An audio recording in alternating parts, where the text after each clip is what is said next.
Business can be a lonely game, but it doesn't have to be. Welcome to Boutique Chat, where we explore community over competition and how to scale your company with the balance and the happiness that we all seek. We'll hear from product-based businesses of all types, retailers, e-commerce and wholesale brands, along with industry experts shaping the future of our industry. I'm your host, Ashley Alderson from the Boutique Hub, and I can't wait to chat.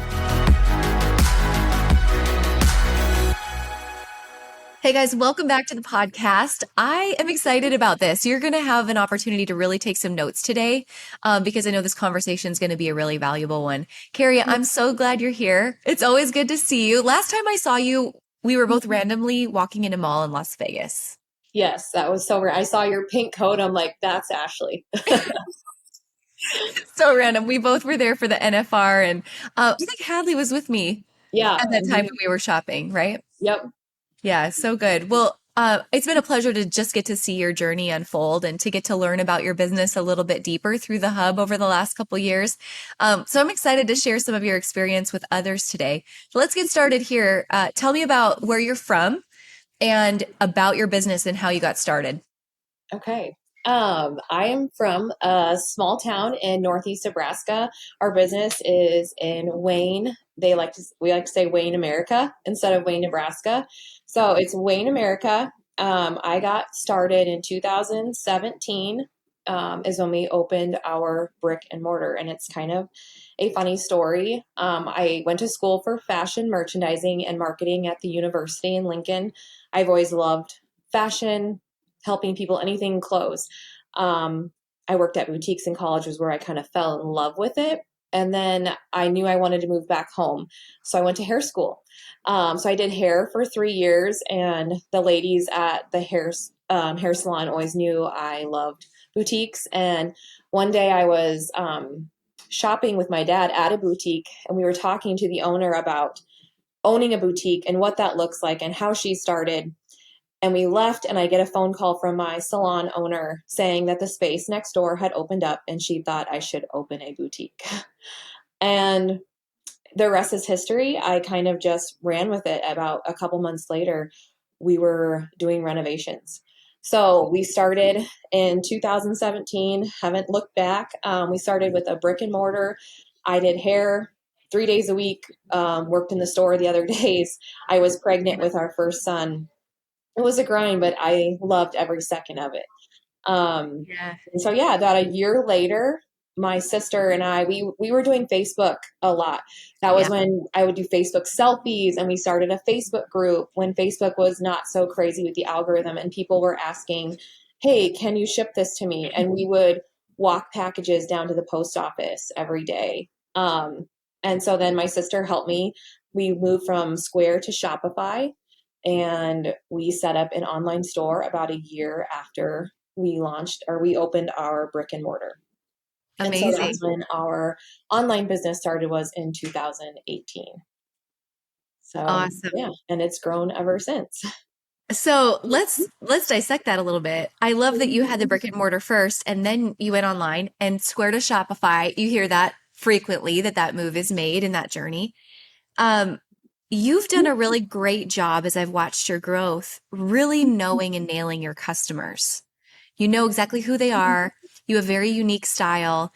And I think I was telling you this earlier, but I think even for me growing up in the Midwest, you always hear like, oh, in the Midwest, we're like a step behind everybody else's fashion, right? I don't think that's the case for you. I think you prove that wrong. So I'm curious, how early on in your journey did you recognize that was going to be your strong suit, or what was it like for you to recognize that and really start to build and develop your own brand and your very unique look that was very specific to your customer? Yeah, honestly, probably right away. I grew up, I have 3 sisters, obviously my mom too. And I've always helped them get dressed. I love them all. They all have such a unique style. They all have such unique jobs and different personalities. And so honestly, when I kind of started, I thought of them as they're like my target market, that middle-aged kind of woman on the go. They need something fun to wear, but comfy, casual, kind of work to weekend. And so I've just kind of always went off of that. How would I dress people I love and care about, and how does it make them feel?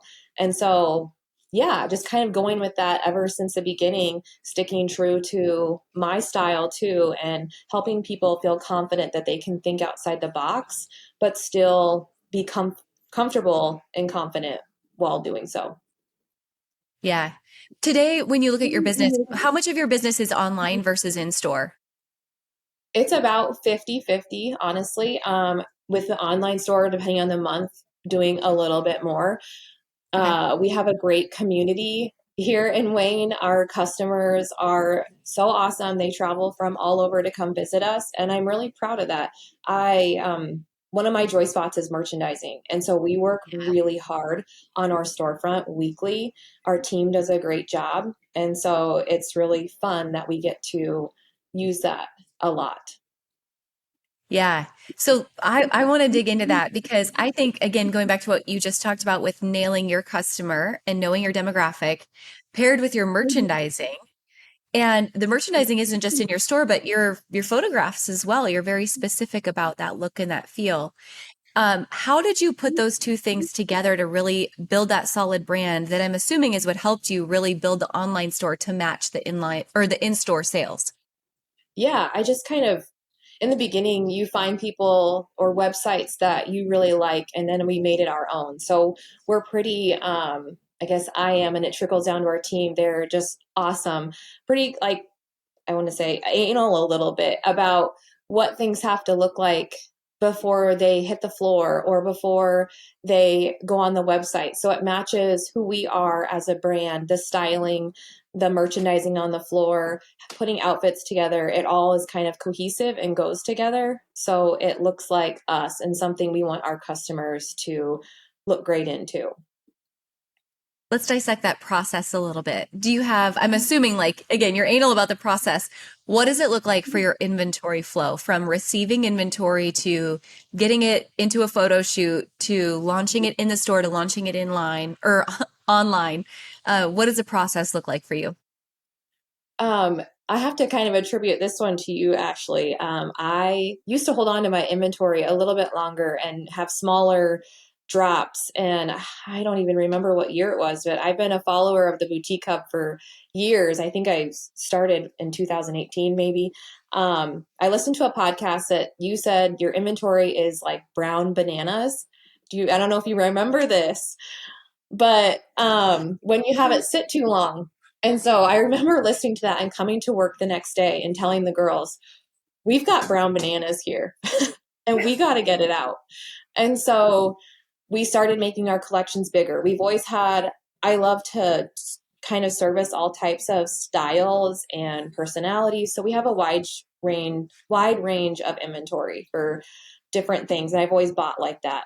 And so our drops became bigger. That helped us become more curated, more, have more like fun, bigger drops every week. And so I have to give that one to you. My brown bananas turned into really cycling through inventory fast, and it has worked amazing for us. Well, We get inventory in, they'll process it, and we'll try to have it out within that next week. Sometimes, if we want to hold something for another collection, because we drop collections every Wednesday and Sundays, we'll hold it for maybe a couple weeks at the most, mhm, but we try to fit it in as fast as we can. yeah. And so, yeah, that's kind of how it works. We get it in. The girls are great at doing all the weighing, measuring, tagging. We put it on a special rack. We photo 1 to 2 days a week consistently. And the pictures get edited and it gets out the door. That's perfect. And do you launch it? Let me first say this. Brown bananas, I have to give credit where credit's due. Paul with Management One is where I first heard that analogy, and it's brilliant. So It is. I'm gonna repeat the crap out of it. So hopefully everyone takes that home. Your inventory is it's not green anymore. It's brown. It's brown bananas. You can't make Yep. banana bread forever. So thank you, Paul. But back to your point, let's keep digging into that process a little bit. So they receive it, they put it in Shopify, you match it up with your PO, you do quality control, you put it on a rack, you do photos 2 days a week. And then do you launch it online first or in store first? Or are you doing separate inventories in Shopify? Or what does that piece of the process look like? Right now we do same inventory. So we're pretty lucky in the sense that our warehouse is our store. So Okay. the back half of our store is where we process inventory. I have my office. We have a modeling social media marketing room, and then all the inventory and shipping is here as well. And then the front half is our store. And so for us, it's easy to have the inventory shared. And in the past, we have um, released it online first, but recently we've kind of just been having fun with the merchandising. And so we'll bring it out on the floor early, kind of make some fun displays out of it for the weekend shoppers. But yeah, so our inventory is shared. We will launch it online on Wednesday nights, usually like a smaller drop, like athleisure, comfy. Most of the time, that's kind of worked out. And then Sundays are big, like collection for whatever is kind of going on. And so lately, we've been taking the inventory out front and making merchandising displays beforehand. In the past, we left it in the back to pull from online orders, but I think it's kind of fun for the locals to see it kind of before it's launched. You know, that I think that's one of the beauties of merchandising is people are always looking for what's new and fresh. And when they know what to expect, like there's always going to be something new during this time, like it builds curiosity and FOMO and makes Mm-hmm. people like feel like they have to be a part of that. I think that's so good. Yeah, we Um, get comments probably daily or weekly about how people love coming in because it always looks different. We're yeah. always changing things up. You know, what's unique about that too, from an inventory perspective, is it doesn't always have to be new. It might be that you're remerchandising things and making the old look new again. Is that right? Yes, we have definitely done that in the past for sure. Or even any drop, if we think something looks great with it, even if we launched it a week or two ago, we'll reshoot it with other things and kind of make it look new with a new outfit. But yes, we do that often and we pull things from past collections to make outfits in new collections. Yeah. Yeah. How are you planning your inventory buying? So when you, because you do collection drops every week or like two of them, like you said, Mhm. what does that look like for you to manage the inventory and then go to market with a good plan of what you need going forward? I have a great plan now. I will say I was really good at keeping it all in my head for the past 5, 6 years. But I've worked with my friend Amy. I love you, Amy. She helped me and get really organized. And so it's really fun to just have it all. We have different spreadsheets and we'll put everything in spreadsheets to kind of let us know what's coming so we plan ahead. Um, Pictures of everything in Google Photos. So we're really organized with that. So it really helps the ladies in the back know what to expect that week for inventory, and it helps us plan for future collections. So yeah, spreadsheets are my best friend right now. I've tried Faves, and I also really love that. I'm a desktop lover, um, and they're an app. So for right now, what works for us is we have spreadsheets that we all share, and then we can all kind of see what's happening. Yeah, that's so helpful. So shout out to Oh, Amy. Amy was a part of the mastermind group with you. She's incredible yes. when it comes to numbers. She also is a successful boutique owner herself. And shout out to Faves. If you guys don't know what that is, incredible buying app. They're just launching a desktop version, which is Are interesting. they? That would Yeah, be super helpful. I love desktop, and so I'm not one to look at my phone a lot for that stuff. yeah, But yeah, and I know Amy's doing coaching now too. So if you need yeah, help with your spreadsheets, right. She's a freak in the sheets, and we need that in the best possible. All right. One other thing I know you do great when it comes to inventory is like this whole color matching craze, which I've not ever had mine done, by the way. I don't know a whole lot about it, but I know you have a lot of customers that are really into that, and you've done a good job of merchandising to people who understand the color wheel. Can you talk more about, like, from your vantage point, how you've played into that trend a little bit? yeah. So I got my colors done probably, let's see, about 5 years ago now. It kind of became a lady in Nebraska. Her name is Karen from House of Color. She kind of brought it here, honestly, and people started following and getting it done. And I got mine done and I'm a winter. And so people kind of knew that as we talked about it on our lives and it became kind of a thing. And then some employees got it done and we would talk about it. And then it just, more people in Nebraska kept getting it done. And so our customers would ask us, hey, what do you think this season is? And so we're not affiliated with House of Color in any way, shape, or form. We just have the fans and we do our best to, at this point, when you look at colors for 5 years, it gets to be easier. But yeah, that's become a really fun part of our business that we can put together your season. And so if people, it just helps them feel like more confident. And if you're not, I always say this, if you're not a confident shopper, like I'll use someone like my mom. I love my mom, but she's not a confident shopper. So it helped her kind of narrow down what would look best on her. And so, yeah, we can sort it by if you're an autumn, spring, winter, or summer, and it kind of goes by your undertones in your skin. And it's cool, warm, muted, all that stuff, bright. And so, yeah, that's been a really fun addition to our business in the past couple of years, figuring out how to do that on the website, which I'll have to give my employees a huge shout out. It was a lot of work tailoring our website to do this color because you had to add a bunch of filters and tags, and it's a lot of back end work, but it's something that our customers love and it helps them feel confident knowing that they're picking what's they're going to look great in. Have you decided to attend the Boutique Summit yet? You guys, this is our industry's biggest business conference and in-person gathering for you to learn from all of the top industry experts, top retailers in home and gift, top retailers in e-commerce stores in apparel, and all kinds of industry experts. I hope you join us June 9th and 10th in Dallas, Texas for the Boutique Summit. Plus, you guys, John Acuff, he is our keynote speaker this year, and he's one of my all-time favorite authors, and he's going to be doing deep dives on leadership just for you. You guys, I want to get you something special. So here is a $50 off per ticket at checkout coupon that you can use just for listening to the podcast. Use SummitCast at checkout when you're purchasing a ticket to the Boutique Summit and get $50 off per ticket. I've got those links linked up to you in the show notes, so let me know if you've got any questions, but I can't wait to see you at this year's Boutique Summit, June 9th and 10th in Dallas, Texas. Yeah, That was a long that's a answer. huge, not at all. That's a really important answer because I think sometimes we overcomplicate this boutique owner stuff, right? Our job really is one thing, and it's to solve people's problems. And the vast majority of people don't know how to dress. Mm-hmm.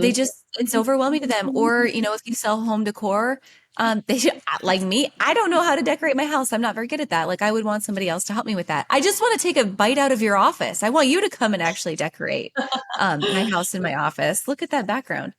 Oh, So it's fun. the color wheel really goes along with that is you're just solving someone's problem and making them feel really good about themselves in the process. And I love that you mentioned that you do that online too, because when I look at your business and I hear you say it's 50-50 and you started with a storefront first, I hope you know that's a huge deal. There's a lot of people who start with a storefront first and then they just think the online is automatically going to build itself, and it doesn't. It takes someone like you coming in every day and making that effort. Tell me more about how you feel like the online piece of your business has grown to match and sometimes even outweigh your storefront. What other efforts are you making on a daily basis to continually drive the online traffic just as much as you're driving the in-store traffic? Yeah, it's a grind.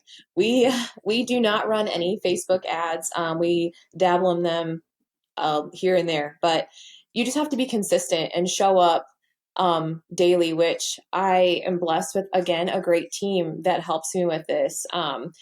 We just have to show up daily, whether it's our faces behind the camera, showing new things. People love to see behind the scenes. We try our best to show kind of what we're up to and just build that community with our customers and really get to know them and let them get to know who they're buying from. And so I say it's a grind, but it's one of the fun parts of the journey too, is to really show up and be a part of that community because that's so fun. We know a lot of our customers now, and I love that. So yeah, it's how we drive our traffic is just being ourselves and showing up Yeah. when almost daily. But it's You nice to have a mentioned, team behind you because I can step out when I need to and they can step in and vice versa. So it's great to have a team behind you that can help. yeah, talk to me about your team and their marketing efforts as well. And just anything that you've automated. So texts and emails, I know that's a huge piece. It's incredible, by the way, that you've done all this without Facebook ads. Let me just mention, like, that's a big deal that you're doing this organically. But tell me about texting and emailing because that's a big piece of driving that traffic on a daily basis. Yeah, we send out probably, depending on the week, if we Another big part of our driving factor is our events. The girls always laugh at me because I have an idea. That's like my weekly thing. We do events at least twice a month to try to drive people in or come up with different incentives to come in and shop with us. And that's probably why some of our storefront does really well is I love doing events to bring that community. Um, and so we use those, and that will factor some of our texts will go to our events or something, but probably two or three a week. We always send them out with our collection drops, and then we'll add one if we have like a certain fun thing going on. We worked with Jane from Glow Group to set that up with Clavio, which has been amazing. It's a really awesome platform that we did our emails through too. So we have our marketing team does all our emails and our texts come from them. We have a meeting every Monday and we sit down. We're like, this is what we want to do this week, and they make it happen. And so yeah, we send out texts weekly, which are one of the biggest traffic drivers to our website. And then we also have an app, which we added a few years ago. Another great traffic driver that we send out push notifications on days we're not really sending text because text get expensive when you send too many of them. So we send out push notifications on certain days when we still want to connect with our customers. So yeah, we kind of use a little bit of everything to drive traffic and to work together for all the marketing. So good. Um, the text piece, I think, is just so, if anyone hasn't implemented that yet, what a huge Yes. opportunity it is for everybody Yes. today. What I is the think I stat? got People check their, I'm sorry, go ahead. Oh no, I tell people all the time that's one of our biggest traffic or like sources of revenue is our texting program. And you can watch people. I think I Yeah. follow Pink Lily on Instagram, and I remember her saying a story one day. Watch your website when you send out a text. And I was very curious. And so that's when I implemented our texting plan, and it has been a game changer. So if you don't have text, you need them. Yeah, agreed. Agreed. You know what I keep thinking when I'm sitting here listening to you speak, and I'm still laughing about Wayne America. I just love that you guys call yourselves Wayne America. The thing I keep thinking, and just in some other conversations I've had with boutique owners today that are also from small towns like you're from, I hear your business and I hear what you're doing to grow your business, and you're growing your business nationwide and worldwide and all these things. You know what I wish people would stop saying about small towns? I'm just from a small town. Like it just hit me I like a ton of bricks while you were speaking. Like I'm just from blah. I don't know if we are like discounting the fact that we think in order to be successful, you have to be from a big place, but it couldn't be further from the truth. I'm just really in awe of what you're doing and what you're building and what so many like you are also building in small towns. No more just in any other words, right? Yes, I need to be more aware of that. I remember doing the mastermind. I think I said that right away, and I'm like, wow, this room is full of people from small towns. Like we're all pretty cool. And so I agree. Yeah. No more just. Yeah. I don't know. It just really struck me funny today for you. So I'm glad that we got to have that conversation. So good. All right. Couple lightning round questions, Carrie. You ready? Yes, I think. Okay. First thing, if I give you 2 hours back in your day tomorrow and you're going to work on the biggest income generating activity for your business, what are you going to work on? I think just showing up. Sometimes I think as boutique owners, we get a little overwhelmed with the big picture, and I think the small things really matter the most. Just showing up, kind of, and taking more time out of my day to make even a reel or just talk to customers like on a live or something really quick. That would be what I would do, the small things. Awesome. What has Also been the look into the hardest? Hubs Masterclass for ads. Okay, actionable item. Yes, we're learning ads. I love that. What's been the hardest lesson you've had to learn? The hardest lesson. Um, Gosh, probably that you can't do it all. Um, and I've tried, and it's been a blessing to find the people that I have to work with me. But yeah, I think I burnt myself out a little bit in the last couple of years, but I've kind of learned a lot from that and leaning more on team and focusing what you're really good at and just working with that rather than letting it overwhelm you. So true. Lots of truth to that. What's been the best advice someone's given you that sticks with you daily? Best advice. I usually get that a lot from my dad. He's an entrepreneur and I look up to him so much. Just like he always believes in me, do what you just run your store how you know how to run your store. Like, you know what you're doing, believe in yourself. Um, and that's probably always what I think about when I think about the store. If I'm ever a little frustrated, just like, no, do what you know how to do and do it well. Oh, that is simple, but it's profound, right? Yeah, And kind of goes like we say this all the time: do what you do best and hire the rest. yeah, There's always exactly. space for Yeah, that. yeah. It's mashing up both of your pieces of advice and making them one. Next question: how have you set boundaries for yourself that have allowed you to either like protect your space or take better care of yourself? Um, I have been better about when I get home. I have two little boys and it's kind of their time. I used to not have that boundary and I would get out my laptop or something and work all the time. And in the first couple of years that might have been necessary, but probably not. So I'm just kind of protecting my peace outside of work a little bit more, being more aware of where my mind's going when I'm not here. Yeah, so important. So very important. Yes. Okay, last ones, Carrie. First is, what is one metric that you're obsessed with that fuels your business? And then what's one metric that you wish you had a better handle on? One fuels my business. Probably just um, after we launch collections, just kind of looking at how well things sold through and like kind of what pieces people love. So like the sell through factor after collections drops. And I think that will give you a good sense of like what your customers are really loving and kind of what to maybe stray away from in the future. That's so good. All right, what's one metric you wish you had a better handle on that you're not as familiar with? Just kind of any like we do a lot on Instagram, but I'll be honest, I don't really look at the metrics behind it a lot.